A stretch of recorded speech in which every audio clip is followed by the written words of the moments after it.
They call it Gitmo, a name that echoes in whispered conversations, government files, and the minds of those who have been trapped behind its walls. A place that officially does not torture, yet its halls have absorbed the cries of the broken. A prison, yet outside the realm of law, a fortress in the Caribbean, where the American flag waves over an island that does not belong to it. Guantánamo Bay, la oscura verdad.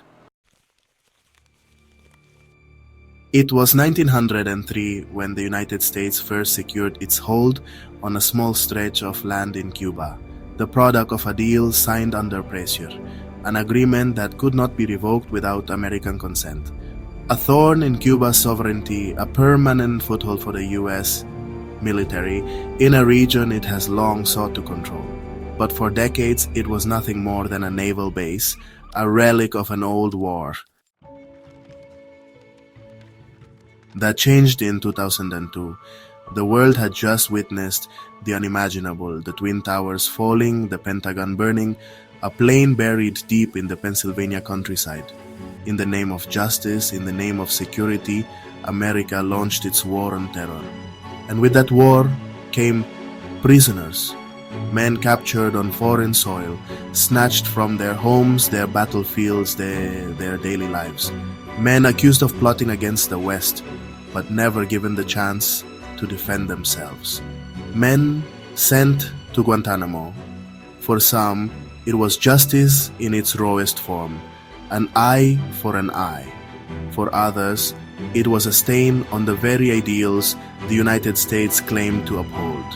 A place where the rules did not apply, where constitutional rights were distant whispers drowned out by the crash of waves against the barbed wire fences. And behind those fences, a world unknown to most, detainees, many held without charge, subjected to enhanced interrogation techniques, a sanitized phrase for what would later be called torture. The CIA called it necessary. Human rights organizations called it barbaric. Hooded men, shackled to floors, subjected to prolonged isolation, deprived of sleep for days on end. Waterboarding, a method designed to simulate drowning, used to break their spirits, to extract confessions, to create intelligence where none existed. Among them was Mohamedou Ould Slahi, a Mauritanian man detained in 2002, accused of being an Al-Qaeda recruiter. He was tortured relentlessly, beaten, sexually humiliated, forced into freezing temperatures, and deprived of sleep. For years he endured, never charged, never tried, and then when his case was finally reviewed, the unthinkable, there was no evidence. He was released after 14 years. But not all stories ended with release. Some detainees left in body bags. Official records state that 9 men have died in Guantánamo, 6 of them labeled suicides. But former guards have come forward speaking of cover-ups of deaths that were anything but self-inflicted. Men who, in the middle of the night, were removed from their cells, only to be returned lifeless.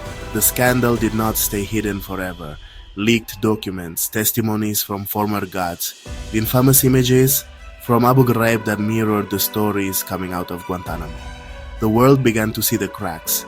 The outrage spread. Presidents came and went, and each one promised change. President Obama vowed to close it. He failed.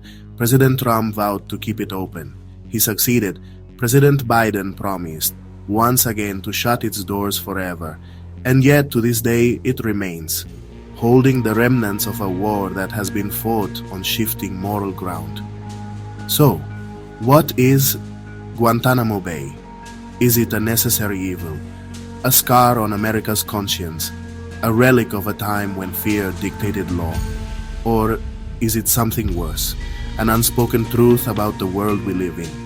Perhaps the darkest truth is not what happened behind those walls, but that the world allowed it to happen at all. And perhaps the most unsettling question is not whether it will close, But how many more Guantanamos the future will bring?